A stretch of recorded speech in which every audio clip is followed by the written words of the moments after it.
We all know that there are many differences among the nations of the earth. They all have their own geography, distinguishing ethnic groups, and unique traditions. But at least one thing is common among most countries. We all have stories about how our nations began. So many of us love to hear about the sacrifices and accomplishments of the people who founded our countries. We sing the praises of their heroism. Why do we cherish and share these stories of origin so much? Why is this such an important part of nearly every human culture? Well, there are at least two reasons.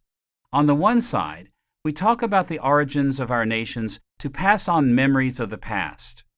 We want our children to remember their roots, where they came from. But on the other side, we also want to remember the ideals that guided our nations in the past so that we can find direction for the future. Well, something like this was true for the people of God in the Old Testament as well. The ancient Israelites cherished stories about their beginnings and passed them from generation to generation for the same two reasons. They told about the days of their ancestors to remember events long ago, so that the great accomplishments of the past would not be forgotten. But they also passed these stories from generation to generation to remind themselves of the direction they should go in the future.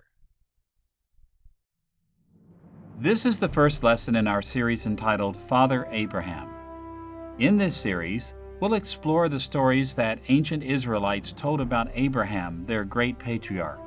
And we'll see that Moses wrote these stories in the book of Genesis so that the Israelites in his day would remember the past and so that they would also understand more clearly the future God had in store for them. This is the first of 3 lessons in this series, and we've entitled it The Life of Abraham, Structure and Content. In this lesson, we'll begin our overview of Abraham's life by concentrating on the structure and content of the chapters in Genesis that speak about him. How did Moses structure his account of Abraham's life? What were the main concerns of these chapters? We'll explore the structure and content of Abraham's life in 2 parts. First, we'll look at the literary design of this material. And second, we'll examine the major themes of these chapters. Let's look first at the literary design of Abraham's life. Whenever we approach portions of Scripture like the life of Abraham that consist primarily of narratives or stories, we must remember that biblical writers did more than simply tell us the truth about what happened long ago. Because the Holy Spirit inspired them to be God's spokesman, the history that they wrote was entirely true. But the Holy Spirit inspired them to address the needs of the people for whom they wrote. So, biblical authors also wrote about history with their readers in mind. They intentionally designed their stories so that these stories would be relevant to the lives of the people who received them. As we approach the record of Abraham's life in Genesis, we can be confident that these stories do not misrepresent what actually happened in Abraham's life. But in order to understand how these stories applied to the lives of Moses' original readers, we must also be aware of how Genesis portrays Abraham's life. And one of the chief ways we can begin to understand how Abraham is portrayed is to explore the literary design of Abraham's life in Genesis. We'll explore the literary design of Abraham's life in 2 steps. In the first place, we'll present an overview of the book of Genesis as a whole, and we'll see how Abraham's story fits within the larger picture of Genesis. And in the second place, we'll look at the structure of the stories that focus on Abraham's life. Let's begin with an overview of the entire book of Genesis. Throughout the centuries, different interpreters have understood the overarching structure of Genesis in different ways. One approach has been to divide Genesis into 10 segments based on the repetition of the so-called generations or toledot passages scattered throughout the book of Genesis. And we should admit that there is some value in this large-scale outlook.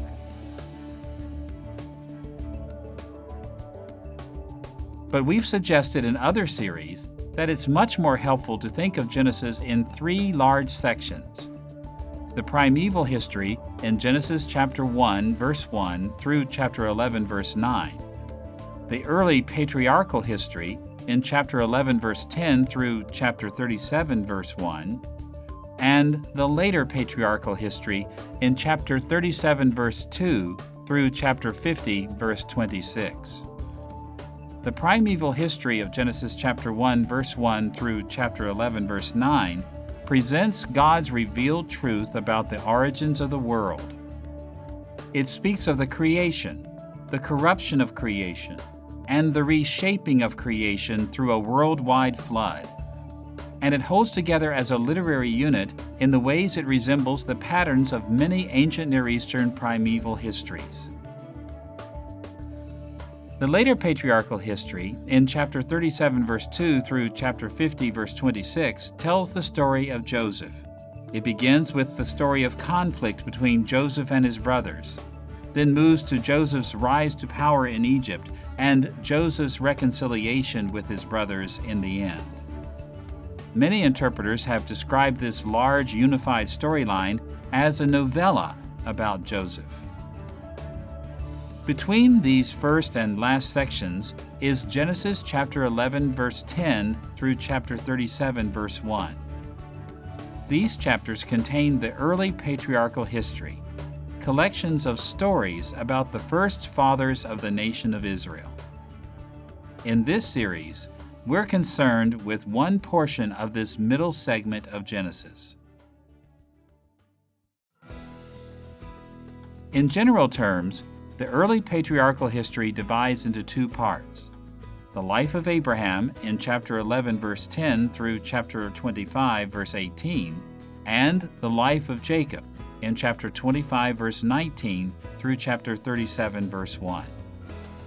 Now, this twofold division may be surprising at first because in Scripture we frequently hear mention of three early patriarchs: Abraham, Isaac, and Jacob. So we might have reasonably expected the literary structure of these chapters to be threefold as well. First, telling us about Abraham, then about Isaac, and then about Jacob. But in actuality, no portion of the early patriarchal history is devoted to Isaac as the main figure. Instead, he serves only as a transitional figure. His life is told first as a part of Abraham's life, and then as a part of Jacob's life. And as a result, the early patriarchal history actually divides into only two main parts: the life of Abraham and then the life of Jacob. Our concern in this series is with the first half of the patriarchal period, Moses' record of Father Abraham. So let's take a closer look at the structure of Abraham's life as it is presented in Genesis chapter 11, verse 10 through chapter 25, verse 18. Now that we've seen where the life of Abraham fits within the overarching structure of Genesis, we should turn to our next concern: the structure of Abraham's life in Genesis chapter 11, verse 10 through chapter 25, verse 18.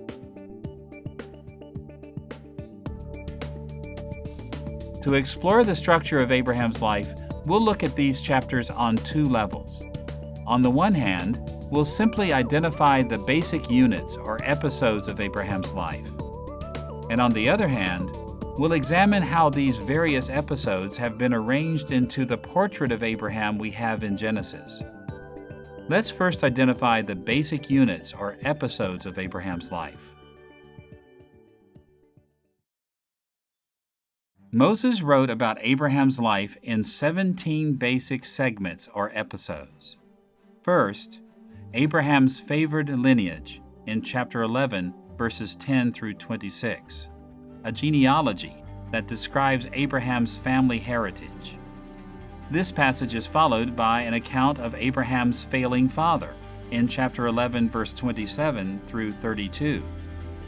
A second genealogy that describes Abraham's travels with his father Terah.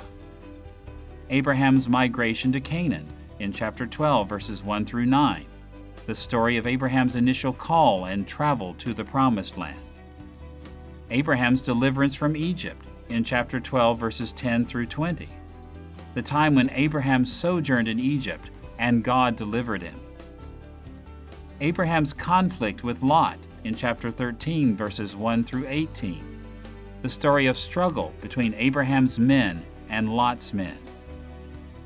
Abraham's rescue of Lot in chapter 14, verses 1 through 24, the time when Abraham went to war to rescue Lot from kings who had captured him.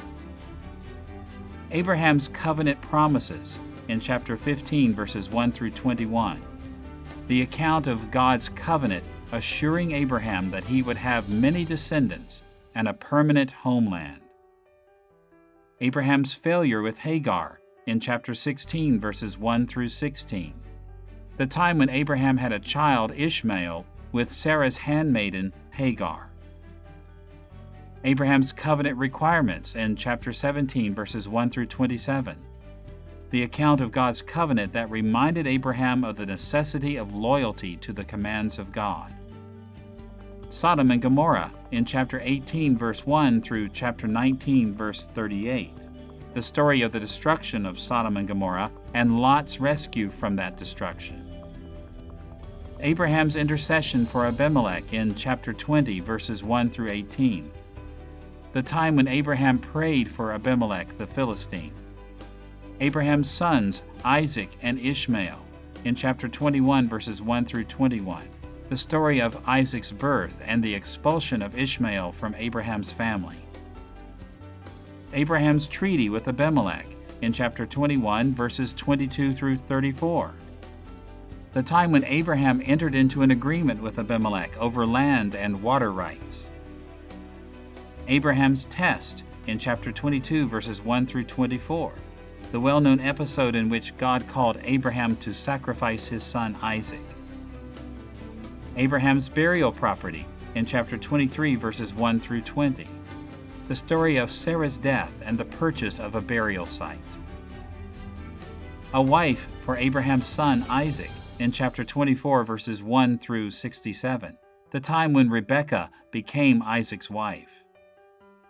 And finally, Abraham's death and heir in chapter 25, verses 1 through 18, the closing story of Abraham's passing and the record of his descendants. As we can see, the story of Abraham's life follows the basic order of events as they occurred in his life. The stories begin with him relatively young and under the authority of his father, and they end up with Abraham growing old and dying. On occasion, there are allusions and implicit connections among the various episodes of Abraham's life, but by comparison with other portions of the Old Testament, Abraham's life story consists of a series of 17 relatively independent episodes. Each of these episodes was designed to report events in Abraham's life and to teach specific lessons to Moses' original Israelite audience. As Moses led them from Egypt toward the Promised Land, each of these episodes was to have much to offer them as they lived their lives, just as it has much to offer us as we live our lives today. Having introduced the basic episodes of Abraham's life, we are now in a position to explore how these units hold together. How is the story of Abraham unified? What logic organizes them? Simply put, the episodes of Abraham's life cluster around specific themes, and these clusters form 5 symmetrical or balancing steps. First, as we might expect at the beginning of the patriarch's life, Moses' record begins with Abraham's background and early experiences with God. This section includes Abraham's favored lineage, his failing father, and his migration to Canaan. These chapters explain how Abraham entered into his special relationship with God by focusing on his family's background and his initial migration to the Promised Land.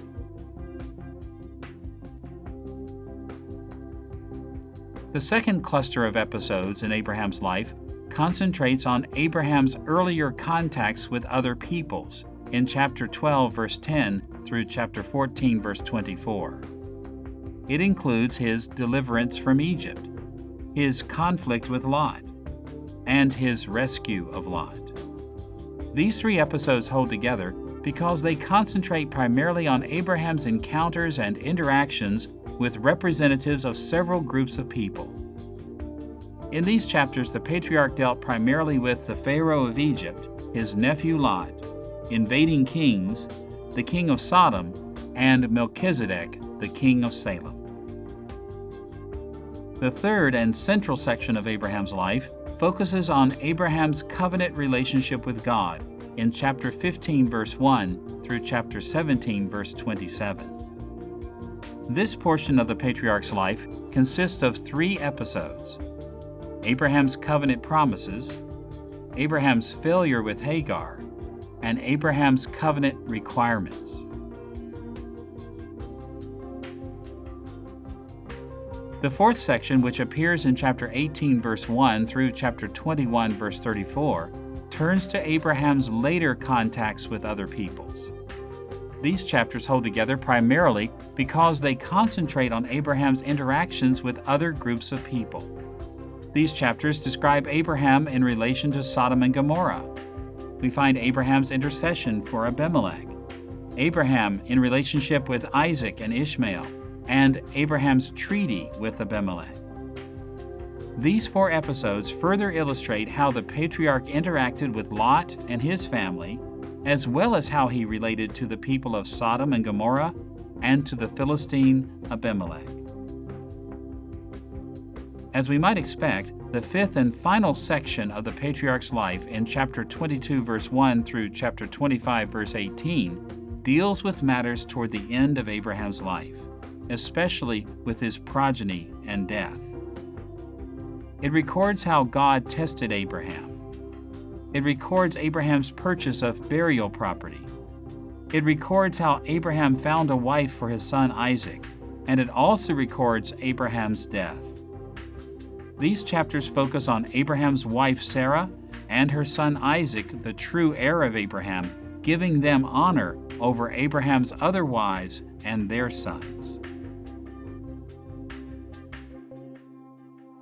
Because the episodes of Abraham's life are relatively independent of each other, when people first read about Abraham, they often have a sense of wandering aimlessly from one event to another. They read the stories of Abraham as if Moses mentioned this event and that event with little forethought or planning. But despite this first impression, the stories of Abraham's life are actually organized into batches or groups of episodes that share central themes. Our simple 5-step outline reveals that Moses actually planned what he was going to say about Abraham.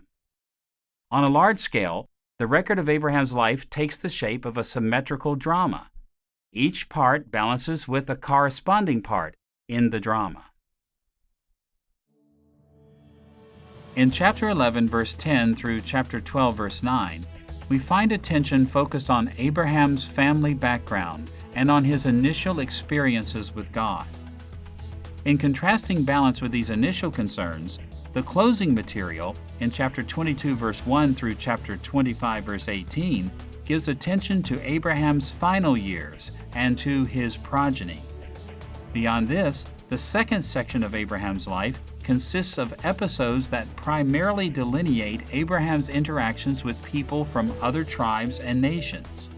And by circular symmetry, returning to similar themes handled in the second part, the fourth section of Abraham's life returns to a focus on more examples of Abraham's encounters with others.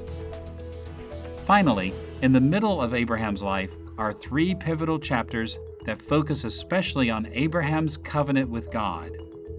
These chapters form the pivotal center of Abraham's life and explain the fundamental dynamics of the covenant relationship that Abraham and his descendants had with God.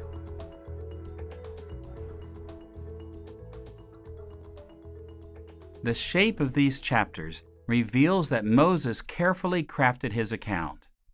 He constructed a literary portrait of Israel's first patriarch to draw attention to certain aspects of his life: Abraham's selection to blessing, and his rightful heir, Abraham's earlier and later interactions, and Abraham's covenant relationship with God. And as we're going to see, this literary focus was designed to address the needs of the Israelites to whom Moses first wrote these stories. The life of Abraham taught the Israelites how they were to follow in the footsteps of Abraham as Moses led them toward the Promised Land. And as we approach this portion of Genesis, we're going to see the importance of this intentional design time and time again. Having seen the overarching literary design of the life of Abraham, we should turn to the second topic of our lesson on the structure and content of Abraham's life. The main themes of Genesis chapter 11, verse 10 through chapter 25, verse 18. Although there are many ways to describe the content of these chapters, we'll see that the outline we've suggested roughly corresponds to the prominent themes of these chapters. Needless to say, it's difficult to describe the main themes of any portion of Scripture that is as long and complex as Abraham's life. It's just not possible to mention every motif or theme that appears in these chapters, but it is possible to isolate several motifs that are more prominent than others. And as we'll see, these major themes in these chapters unify the stories of Abraham's life, and they help us understand the main ideas Moses wanted his original Israelite readers to draw from the life of Abraham. And more than this, we can also see in these main themes what God intends for us to learn from this part of Scripture. We'll look into the main themes of Abraham's life in two ways. First, we'll examine a key passage that introduces the four main themes of Abraham's life. And second, we'll explore the ways these themes are unfolded throughout the chapters of Abraham's life. Let's turn first to a key passage that introduces the themes of the story of Abraham. I'm sure you will recall that near the opening of the story of Abraham's life, we find God's call to Abraham in Genesis chapter 12, verses 1 through 3. While Abraham still lived in Ur of Mesopotamia, God called Abraham to go to the Promised Land. For many years now, interpreters have recognized that these verses introduce some of the most crucial motifs found in the larger story of Abraham's life. Listen to what Moses wrote in these verses. The Lord had said to Abram, "Leave your country, your people, and your father's household, and go to the land I will show you. I will make you into a great nation, and I will bless you. I will make your name great, and you will be a blessing. I will bless those who bless you, and whoever curses you I will curse, and all peoples on earth will be blessed through you." These three verses are packed with significance and can be summarized in many different ways. On a grammatical level, they begin with an introduction in the first portion of verse 1. Then they continue with God's words to Abraham, which divide into two parts. Part 1, in the second half of verse 1 through most of verse 2, consists of an imperative followed by three independent verbal expressions. Part 2 of what God said to Abraham appears in the last portion of verse 2 and in verse 3. This second half follows the same grammatical pattern as the first half. It's introduced by an imperative that's followed by three independent verbal expressions. By looking at these three divisions of Genesis chapter 12, verses 1 through 3, we can gain some important insights into the significance of this passage. Listen first to the simple way Moses introduced God's words to Abraham in verse 1. The Lord had said to Abram. A number of modern translations correctly observe that the verb in this line should be translated, the Lord had said, instead of simply, the Lord said.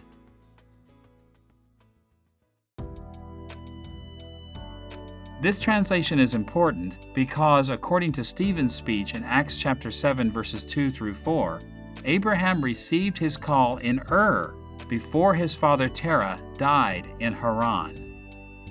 But in the literary presentation of Genesis, we learn first that Terah died in chapter 11, verse 32, and then we learn in Genesis chapter 12, verse 1, that God called Abraham. For this reason, Genesis chapter 12, verse 1 represents a flashback, a regression in time, and should be translated, "The Lord had said." This verse recalls an earlier moment before Abraham had begun to do anything in response to God, long before he had begun to move toward the Promised Land. Following this introduction, we come upon the first half of God's words to Abraham. This first half begins with an imperative verb indicating a command. In Genesis chapter 12, verse 1, we read these words, "Leave your country, your people, and your father's household, and go to the land I will show you." As we can see, this section opens with the imperative, leave, or as the NIV paraphrases it, leave and go. God commanded Abraham to do something, to go to the land of Canaan. This is the first and primary command God gave to the patriarch. After the command to leave for the Promised Land, the first part of God's words to Abraham divides into three sections, indicated by three independent verbal expressions in the first part of verse 2. Look again at Genesis chapter 12, verse 2. "I will make you into a great nation, and I will bless you, and I will make your name great." These words focus on blessings that God presented to Abraham as he called him.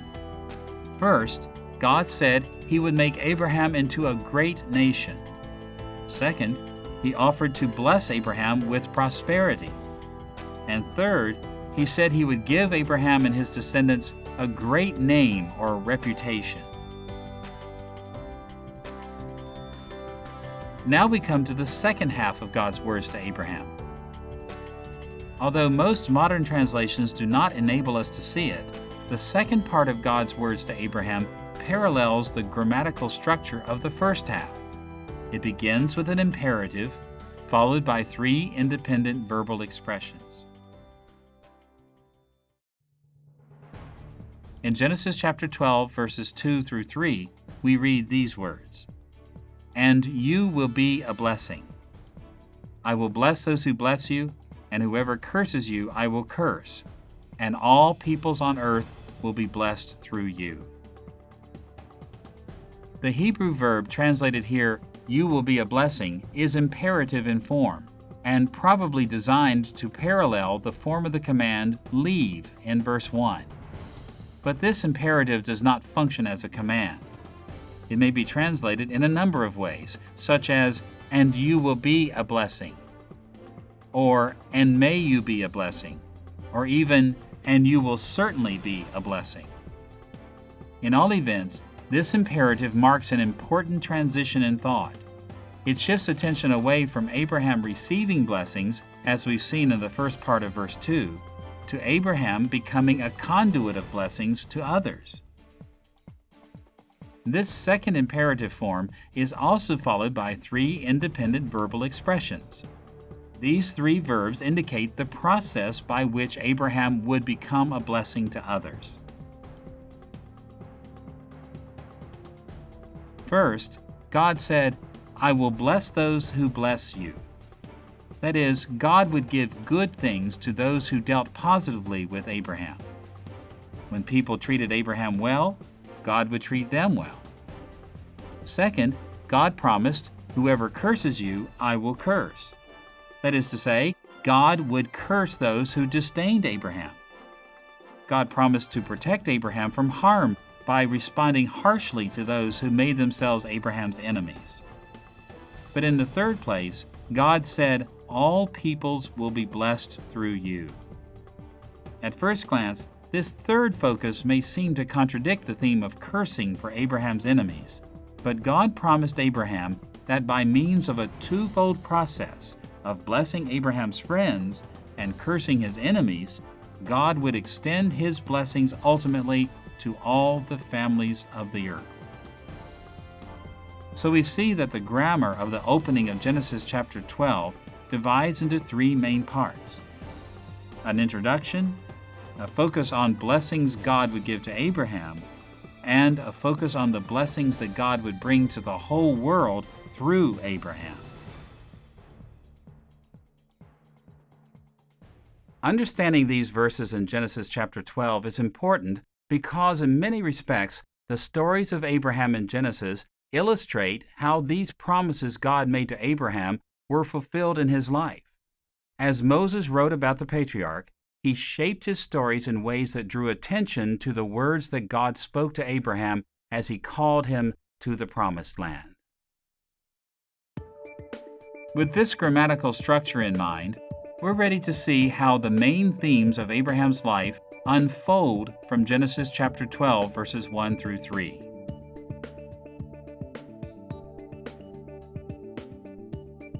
We'll note that there are four major themes that appear in these verses. We'll begin with divine grace toward Abraham. Then we'll continue with the requirement of Abraham's loyalty to God. Then, God's blessings to Abraham. And finally, God's blessings through Abraham.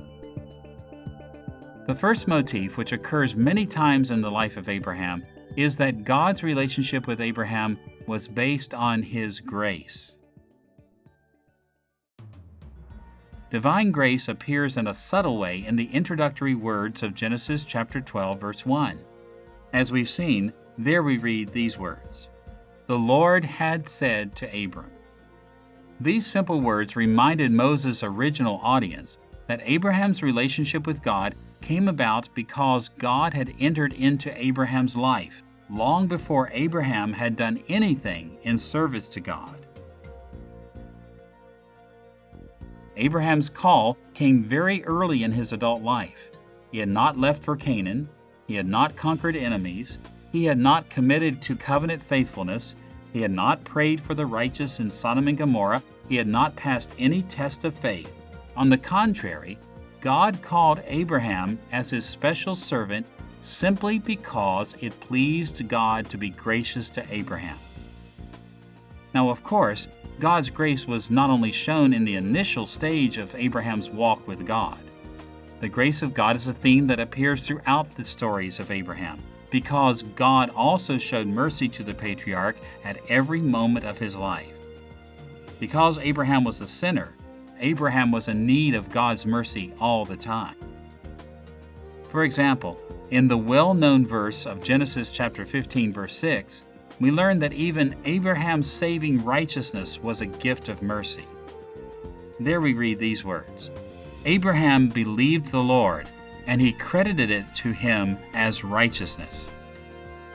As the Apostle Paul pointed out in Romans chapter 4, verse 3, and Galatians chapter 3, verse 6, the fact that God credited Abraham with righteousness indicated that this was an act of mercy, not a reward for good works. And it was through divine grace and mercy that Abraham received this and many other blessings from God. As Christians, we all know the importance of God's grace in our lives. We know that God initiates our relationship with Him by His grace, and we know that He sustains us in our relationship with Him by His grace. Where would we be without the mercy of God? Well, the same thing was true for Abraham. And more than this, God's grace was also essential for the lives of the Israelites for whom Moses wrote about Abraham. They too needed God's mercy in their lives, in their day, day after day. And for this reason, as Moses composed his stories of Abraham's life, he drew their attention over and over to God's grace. In addition to the theme of God's grace, we should also notice that Genesis chapter 12, verse 1 through verse 3 stresses Abraham's loyalty. God did not merely choose Abraham to receive His mercy. He showed mercy to the patriarch so that Abraham would respond with faithful obedience. As we have seen, The first imperative of Genesis chapter 12 verse 1 stresses Abraham's responsibility to be faithful to the Lord in a particular way. God commanded him there, "Leave your country, your people, and your father's household, and go to the land I will show you." It doesn't take much imagination to see that this divine call required enormous loyalty from Abraham. He was to leave his homeland and his father's estate behind and to go to a place yet to be shown him. Yes, God had shown mercy to Abraham, but Abraham was also expected to show deep-seated, loyal service to God. Unfortunately, many Christians tend to think of Abraham merely as an example of faith and trust in God. This is an important theme in Abraham's life, and it's highlighted in several New Testament passages. But we must never overlook the fact that God commanded Abraham to be obedient, to give him his loyal service. God required loyalty from the patriarch many times. He was to be faithful to God in every circumstance. Perhaps the most dramatic example of a time when Abraham was required to show his loyalty to God is found in Genesis chapter 22, the time when God commanded the patriarch to sacrifice his son Isaac to prove that he loved God more than he loved his son. It would be hard to imagine a higher requirement from God. Although Abraham was required to show faithfulness in this and many other ways, Genesis chapter 12 verse 1 makes clear one of the most important responsibilities Abraham had. There, God said, "Go to the land I will show you." As this passage demonstrates, Abraham was required to go to the land that God would show him. Abraham was to inhabit the land of promise, and this theme appears many times in the stories about the patriarch. It was very important to the larger plan of God, both for Abraham and his faithful descendants, that the patriarch go to the promised land. And when we recall that Moses wrote these stories about Abraham for Israelites whom he was himself leading toward the promised land, it's not surprising at all to see this emphasis. As followers of Christ, we understand that although salvation is a free gift of God's grace, God expects us to show our gratitude to Him by doing our best to obey His commands. Moses understood this principle as well. He knew that God's grace to Abraham led Abraham to be loyal to God. And for this reason, we're going to see that the requirement of loyalty appears many times as we study the life of Abraham. Moses knew something about his original Israelite audience. They were prone to forget the importance of faithful living before God. Although God had shown them much mercy as He delivered them from Egypt and sustained them in the wilderness, they turned from God's commandments. And for this reason, one of the main themes in the stories of Abraham was Abraham's loyalty to God. This theme appears so frequently because Moses' original audience, and we today as well, need to be motivated to serve God in faithful obedience. As we have seen so far, God showed much grace to Abraham and required faithful devotion from him. The third theme we should notice in Genesis chapter 12, verses 1 through 3, is the blessings offered to Abraham. You'll recall that God said this to the patriarch in Genesis chapter 12, verse 2. "I will make you into a great nation, and I will bless you. I will make your name great." God offered the patriarch three blessings. In the first place, God said that Abraham would become a great nation. His progeny would grow beyond number, and his descendants would actually become an empire, a grand nation. At that time, Abraham and those who were with him were relatively few in number, and Abraham had no children of his own. Yet God promised that the number of Abraham's descendants would one day be more than the stars in the sky. In the second place, God told Abraham that He would bless him. In all likelihood, this expression means that Abraham and his descendants would receive the blessing of tremendous prosperity. Abraham and his descendants would live in abundance and wealth. They would not be wanderers on the earth, nor would they be mere settlers. As Abraham and his children proved faithful, they would enjoy great prosperity. In the third place, God's offer of blessing entailed the bestowal of a great name on Abraham. In other words, if Abraham would go to the Promised Land and serve God faithfully, the massive numbers and prosperity of his descendants would make him and them honored throughout the world. Great glory would come to the Patriarch and his faithful descendants. In fact, throughout the stories of Abraham, Moses pointed out over and over that these kinds of blessings were poured out on Abraham. Abraham had sons. He gained wealth as he went from one experience to another. He became a well-known figure in the region. For the Israelites who heard these stories, Abraham's blessings brought great hope for their future blessings as well. The gift of descendants, prosperity, and fame given to the patriarch were mere foreshadows of even greater gifts that God would give to Abraham's faithful descendants. As Christians, we have received so many blessings from God that we can hardly name them all. And of course, the Israelites who followed Moses toward the Promised Land had also received countless blessings from God. They had been delivered from slavery. They had increased in number. They had been protected and sustained throughout their entire journey, and they were on their way to the land of promise, a land of great blessing in the future. But the Israelites were like us. They were prone to forget all that God had done for them and what was in store for them.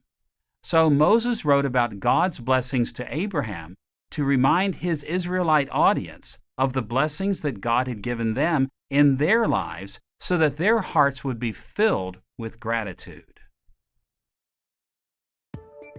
In addition to God's mercy, Abraham's loyalty, and God's blessings to Abraham, Genesis chapter 12 verses 1 through 3 also draws attention to the fact that blessings would come through Abraham to other peoples.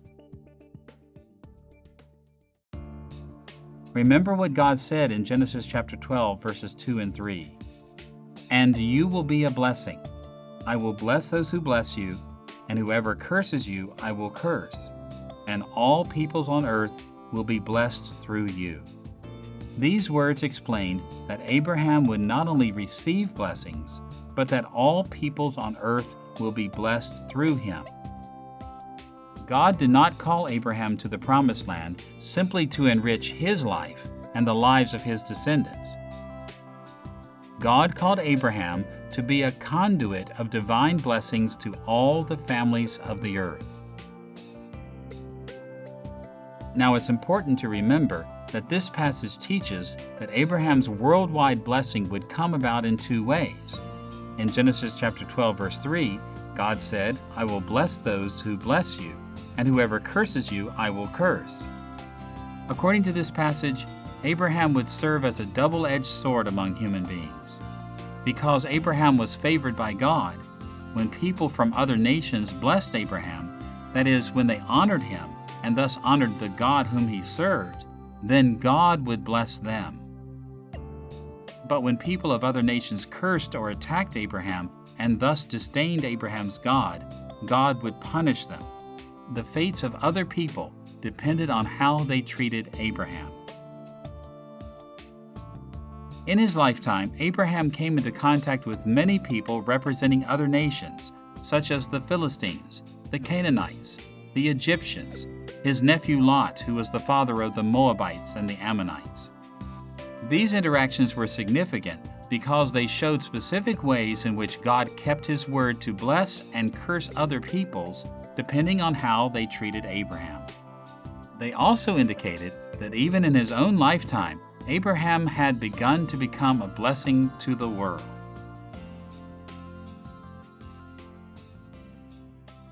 All too often, it's easy for God's people to forget this important teaching. The Israelites in Moses' day were like many Christians living today. We enjoy the blessing of salvation from God and life from God, but we forget why these blessings have been given to each of us.